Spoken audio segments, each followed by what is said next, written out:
Алмаз Акунжанович, быйылкы жыл мына кургакчылык болуп, климаттык өзгөрүүлөр бачымдан бачым өзгөрүлүп атканын мына баарыбыз көрүп туруп атабыз. Мен ошол эң алыскы район, Лейлек районундагы ошол суу проблемасын дайыма көтөрүп келемин да.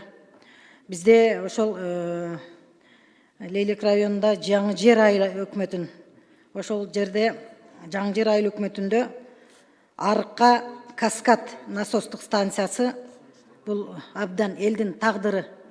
Ошол Каскад иштеп турса, элдин жашоосу дайыма өнүгүп өсүп турат. Каскаддын суусу токтогон күнү жашоо токтойт дегендей да. Ошон үчүн бул элдин өмүрү бүгүнкү күнү бир күн иштесе, 2-3 күн иштебей калып атат да. Мен муну жыл бою айтам, мындан тажабайм, себеби бул элдин тагдыры. Сууга болгон муктаждык өтө курч, ошол доо дарагынын баары ошол станцияга байланыштуу да. Ошон үчүн быйыл мына кышында дагы эми кыш келет, ошого алдын ала азыртан акчаны бөлдүрүп, азыртан даярдыкты көрүп, ушул маселени бир чоң маселе кылып карабасак болбойт да. Бул өтө эскилиги жеткен насостук станция. Ушуну айтайын дедим, ушуну көңүлдүн борборунда кармап, бир министрлик дагы ошого көңүл бурса да. Анан экинчиден Баткен районунун Актатыр айыл аймагында дагы чоң абдан көйгөйлүү маселелер бар. Мына мен эл менен жолугушууга барганда дагы ошол жерде бала бакчанын тартыштыгы жөнүндө. Бул баягы кыска мөөнөттөгү бала бакча бар, ал жерге 200 бала барып билим алат экен.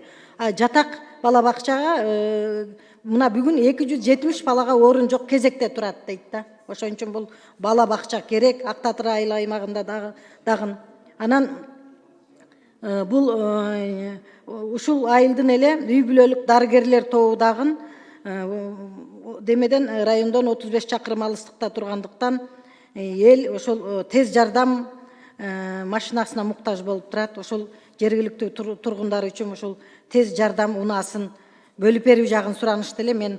Анан ушул эле айыл тоолуу айыл болгондон кийин бизге ошол тоолуу айыл деген статус берүүнү дагы эл суранып атат да. Ушул маселени дагы бир күн тартибине коюп, өкмөттүк деңгээлде ошого көңүл бурсаңыздар. Анан Самаркандек айыл өкмөтүндө дагы Үмүт Самаркандек деген ден соолугунан мүмкүнчүлүгү чектелген балдар үчүн азиздештирилген балдар үйү бар, балдар бакчасы бар.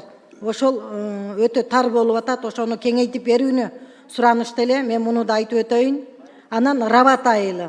Рабат айылында ошол бул абдан мындай алыскы райондун центринен алыс айыл, калктын саны да 3000ден ашуун экен. Ошол айылга